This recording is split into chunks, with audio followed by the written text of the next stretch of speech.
Now, with regards to the handshake, I think if you follow keenly, it was not William Ruto, Raila Odinga handshake.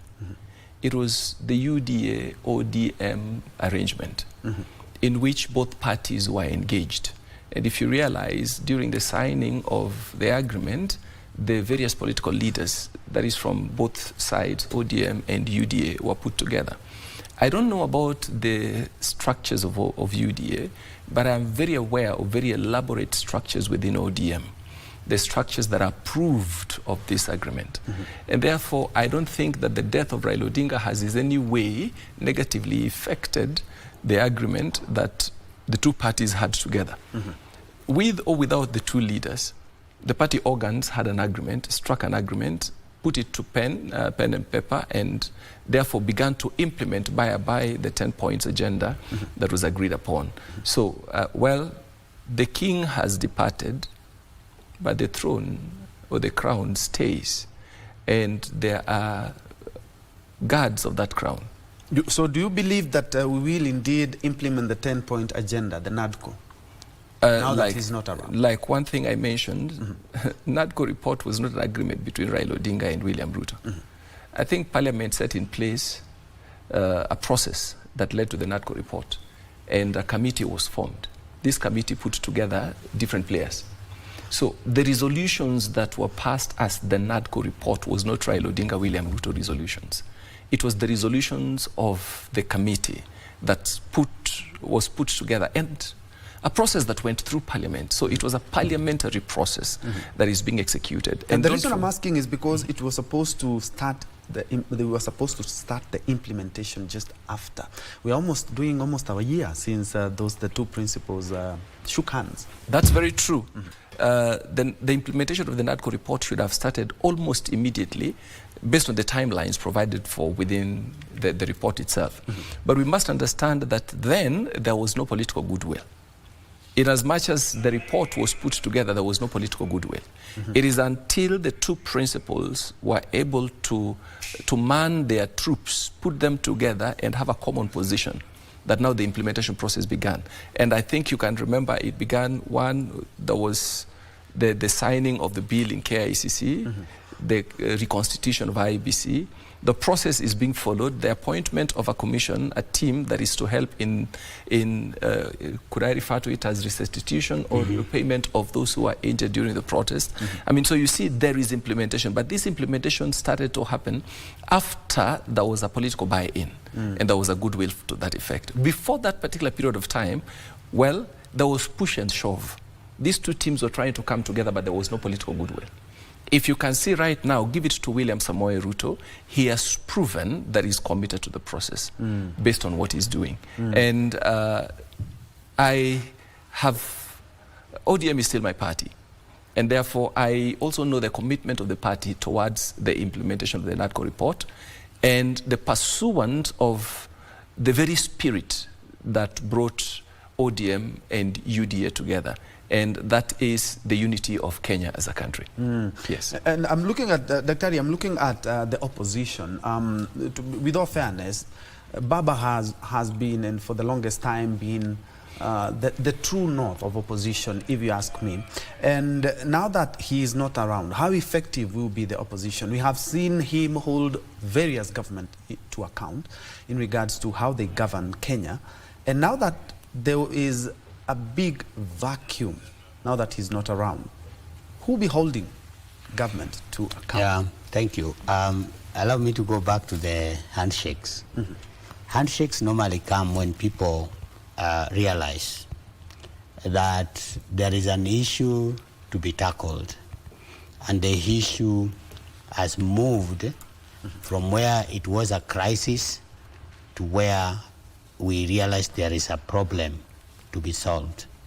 And so in resolving this problem, people end up in handshake, and they say we would want to continue, and the result of a handshake should be the progress that is supposed to be there. In many of these handshakes that you have mentioned, since the time of Moi, the time of Kibaki, there were 2 handshakes. One you don't mention, and Kenyans may not know it, but it happened. The one between President Kibaki and Kalonzo Musyoka. Yes. That was a handshake. And he was made the vice and president. he was made the vice president. And it also saved Kenya to some extent, because you could imagine if he joined the Raila team where Ruto was. So something would have happened which would be very ugly for the country. But when he joined the Kibaki and they shook hands, at least there was now some force coming from that side. And then we now got Raila coming with a handshake. And then during Uhuru's time, and then now during Ruto's time. These handshakes are there to at least solve some kind of a problem that is there. But normally when you have an handshake, you are expected to progress. But you cannot progress in a handshake. You should leave the hands and now go to hand holding. That's when you can now move.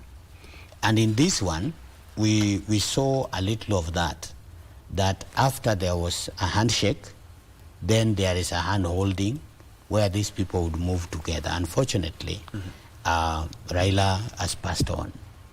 I'm not a member of ODM, so let nobody think that ODM is brought here to discuss these issues. I'm not a member, I'm a clergy.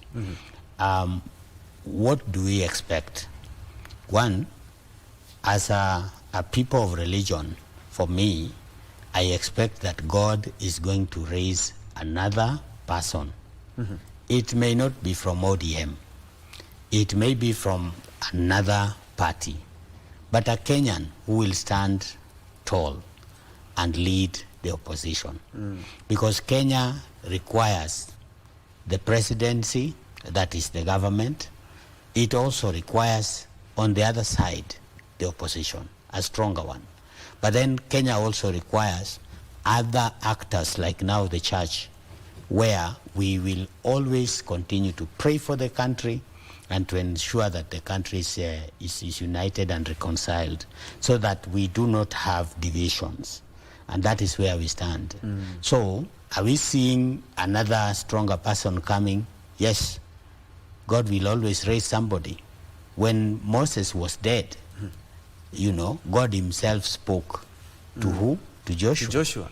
But So God, actually, I'm looking at Moses and Joshua, but you know that everywhere Moses went, Joshua was shadowing him. Unfortunately, when we look at the Kenyan politics, we remember when the President Uhuru left, he really didn't have anybody who was shadowing him, at least to take that mantle from him. And we have seen the legacy of Baba stretching for over 30 years in social and the political sphere. But we haven't seen somebody who is very close to him. You may not have seen, just like me, but that does not mean there have not been people. Many of these politicians we have around, they have been students of Baba, and they have always mentioned it. When Moi left power, did he leave Ruto as his successor? No. When Uhuru left power, did he leave, even when Kenyatta Senior left power, did he leave Moi? We are not going to be pessimistic about this. I think we need to be hopeful. What we need is good governance, and what we need is good institutions of governance that are accountable to the people, and with leaders that are here and, you know, listen to what people say.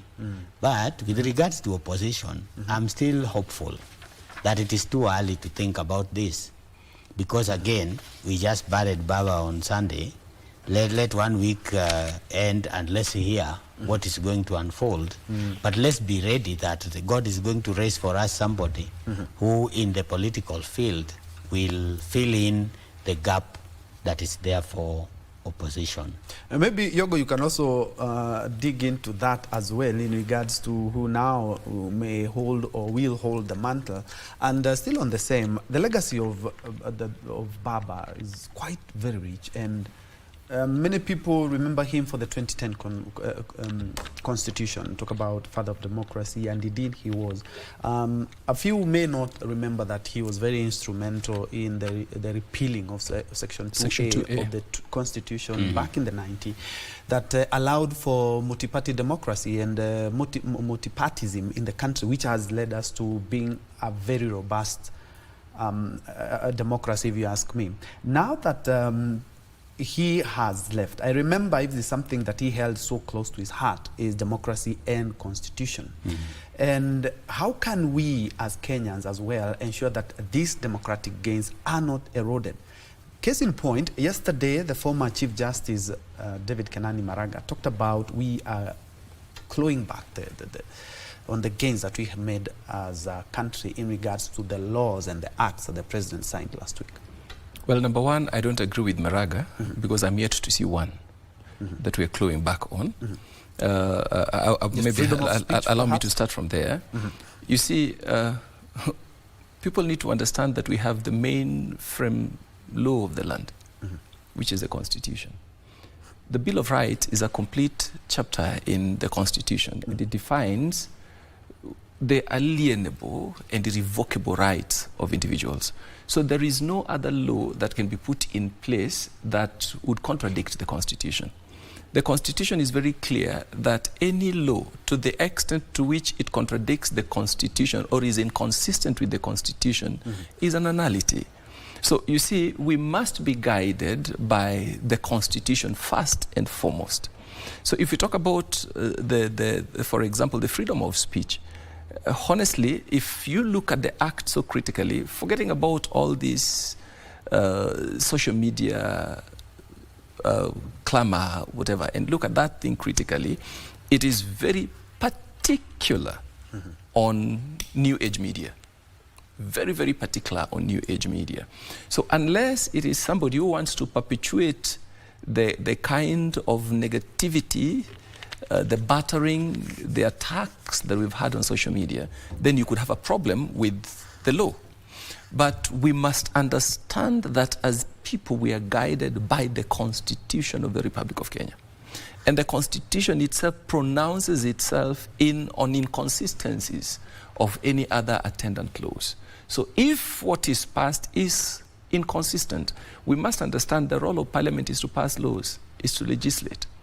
And I wonder when people blame William Samoei Ruto for signing the laws into an act, the question is, who did the laws? Is the Parliament. And the Parliament took them through public participation. It is the nature of Kenyans to always come last minute to try and fight and assume their own civic responsibility. The moment we are told, can we contribute towards this, we see them as very minute, insignificant things. But when the effect is talked about, then now we all run. Kenyans have this tendency to perpetuate knee-jerk reactions. I think we ought to have, from the onset, participated during the public participations, put Parliament to account. President Ruto was given the laws by Parliament. Parliament represents us, the people. We should have put our own people to task. And so we can still put our own people to task. Now that takes me to the question you talked about opposition. And again, I will take you back to the Constitution. Why are we looking for opposition? Because where is opposition in our Constitution? If you look at the new Constitution, it's no longer new, the 2010 Constitution that brought what we call a hybrid of both presidential system and the parliamentary system. Before the 2010 Constitution was enacted, we had the leader of opposition. We no longer have the leader of opposition. We have the minority and majority in Parliament. So we no longer have the role and the place of opposition. Now, constitutionally, the responsibility of putting the government in check is vested on Parliament. What we need to be talking about is a robust parliamentary system that is able to check on the executive, because that is their mandate. That is their responsibility. But for as long as we elect into offices individuals that gives us freebies, and people who sing the songs of senior politicians and run after them like Kahiga Mutahi, then we are likely to find ourselves in a position that The parliament, instead of putting the executive to check, would be dancing to the tune of the music by the executive. So we need to understand and educate Kenyans that we don't need an opposition leader in the name of Raila Odinga. He wasn't one. He was the leader of ODM party. And ODM party was not an opposition party. It was a minority party in parliament by constitution. We need a party in parliament, or we need a parliamentary system. And we must understand whether you are the majority party or the minority party, we have a duty and a responsibility as parliament to check on the legislature. Just like it is the responsibility of the Senate to help us ensure that devolution is not eroded, so is the responsibility of parliament. And now I also want to say the last remarks of the Right Honorable Raila Odinga, CGH, in the last, that's around almost 23, 24 days, parliamentary group meeting that happened in Agile Hotel along Mombasa Road. If your team has the clip, you can see what he told the people. He gave instructions to the members of parliament, and he told them that, listen, it is your responsibility and duty to put the government in check. I remember because I was in that meeting, and he said the fact that we are in the broad-based government does not mean we sit on the heels of the government. We must be in a position to point out the errors of the government, the shortcomings, the failures of the government, and put the executive to account. So Raila Odinga did not just leave, but he left instructions for his party on what they're supposed to be doing. So for me, what we need to be talking about is not the rise of another political leader that would appear to be antagonizing the government. We need the maturity of our legislative arm of government. The arm of government that would take their responsibility and role into account and stand up for what they ought to be doing. Yes. Bishop, picking up from where Yogo has left, you're talking about opposition, and Baba had been a very cohesive figure when it comes to opposition. He was able to bring in a lot of people and unite and try to form government. And looking at what we have witnessed in the last couple of days since he left, we have already started seeing cracks, especially in the opposition and especially some of the factions. As the clergy, I remember each and every election cycle, you come out strongly to urge Kenyans to be united despite their various opinions or even their various political stands. Now that we have seen that now the exit of Mr. Odinga, can we have still the unity that we have seen maintained in opposition, mostly, especially when it comes to the 2027 election? Yeah, I hear you still using the word opposition, which I also want to use. Although the reason actually I'm using opposition is because in as much as we do not have the minority, remember in the NADCO report, we were supposed to put an office of the leader of opposition. Which has not been put in place. Which has not been put in place yet. Yes. But, because for you to have the leader of opposition, for us to have the leader of opposition in parliament, there has to be some legislative transformations, minimum changes to be done, that would now remove the position of the minority leader and then give us the leader of opposition. Yogo, we know that. But we are supposed, if we follow the NADCO report, we are supposed to come up with the office of the Prime Minister and also come up with an office of the leader of opposition. It calls for an amendment of the Constitution. Yes. Which has not been done. Which has not been done yet. All of us know that. All of us know it has not been done. So allow me to say what I wanted to say. That although our 2010 Constitution does not have the position of opposition, it has the minority and the majority in the House, which we know.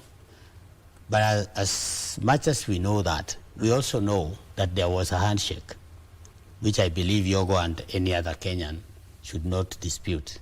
There was an handshake. We also know that there is a broad-based government. Yes. We also know that. And we know that now the minority and the majority are in that government. We know that, isn't it? Yeah, but also we need to remember that is nowhere in the Constitution. Because we know that, nowhere in the Constitution. So whoever is supposed to check me is whoever we are in on the same table. So again, that does not leave power for any vacuum.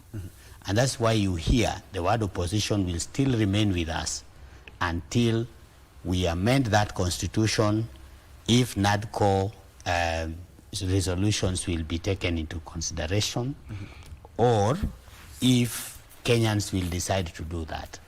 However, do we need somebody to check the government?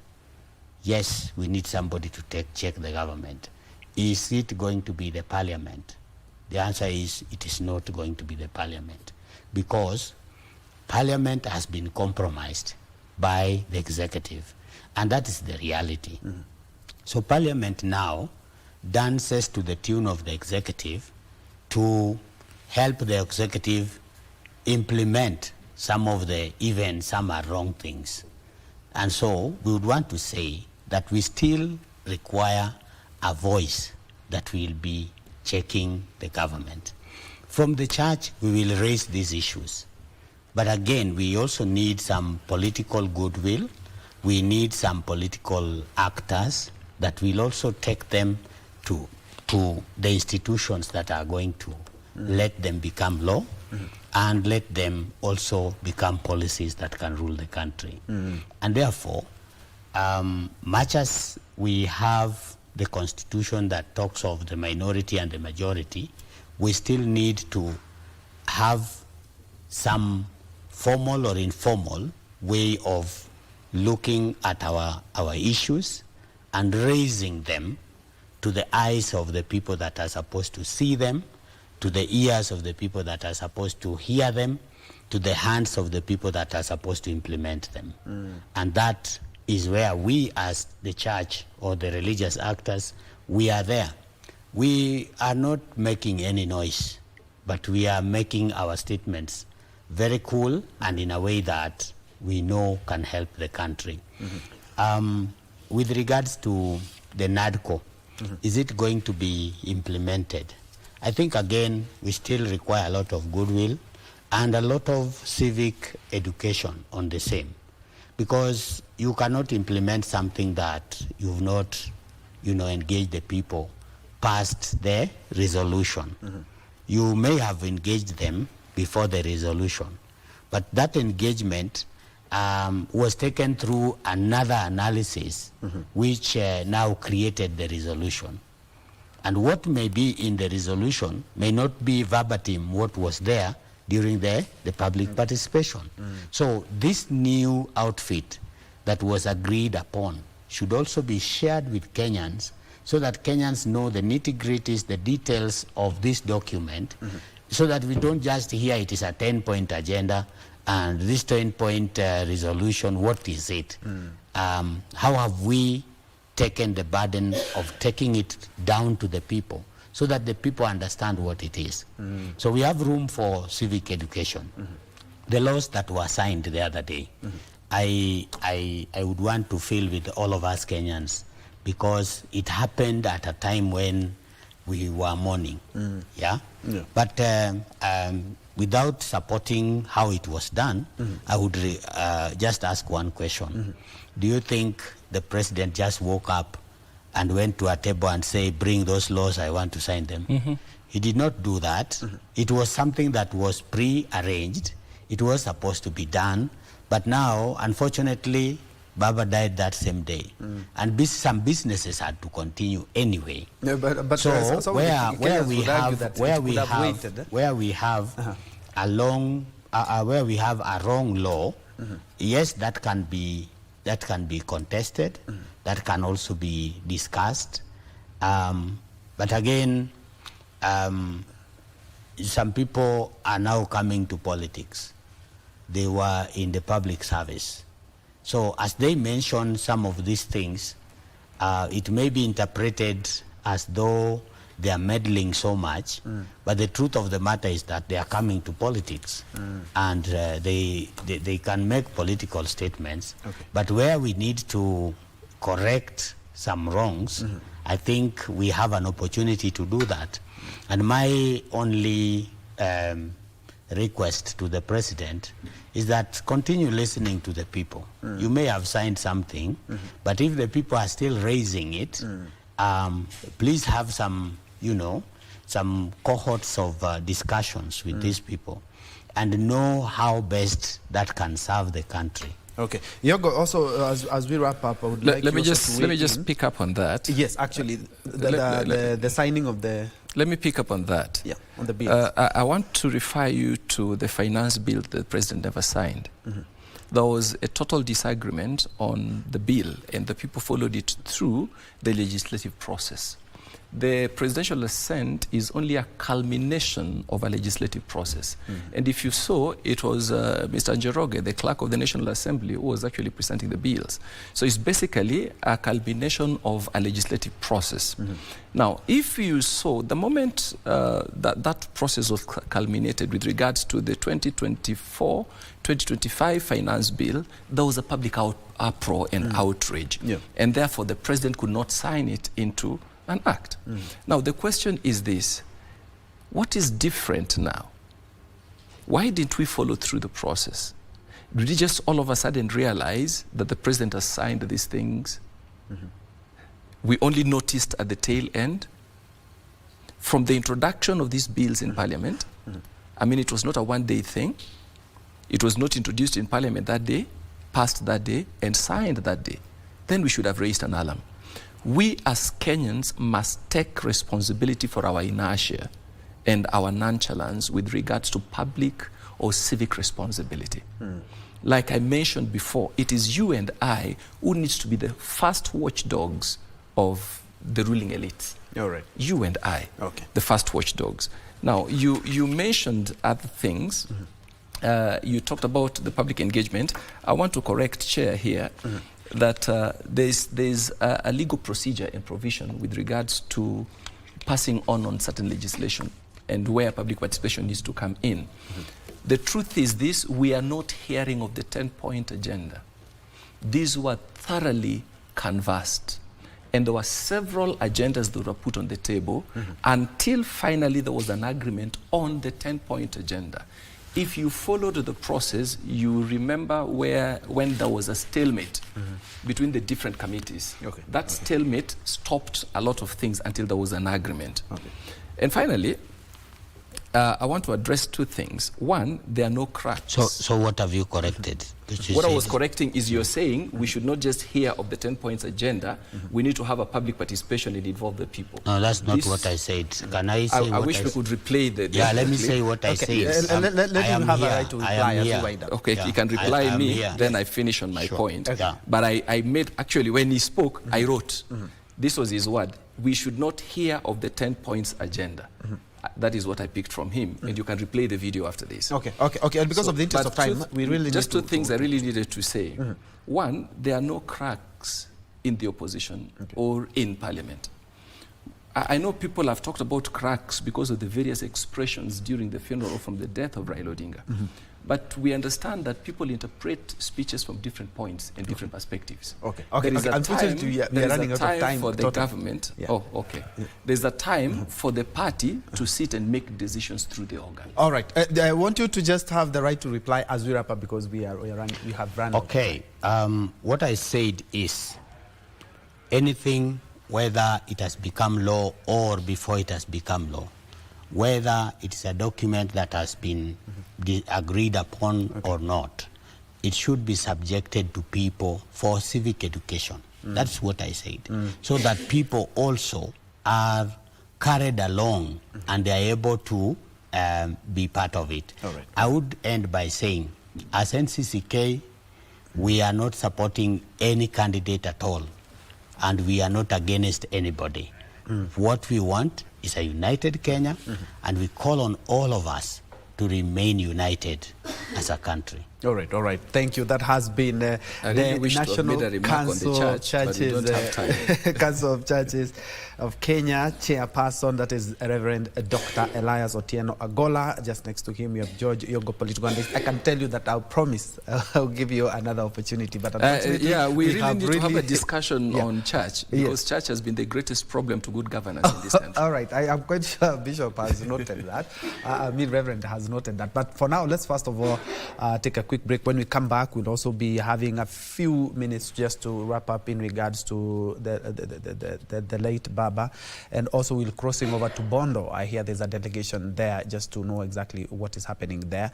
And coming up next, we will be having Honorable Senator Gertrude Musuruve, who is a lecturer at the Jomo Kenyatta University of Agriculture and Technology. We have Grace Njeri Karuno, who is a children and youth mentor. We'll be back. Let's see how we'll parent and mentor these kids, especially when we have a very long holiday. We'll be back in a moment.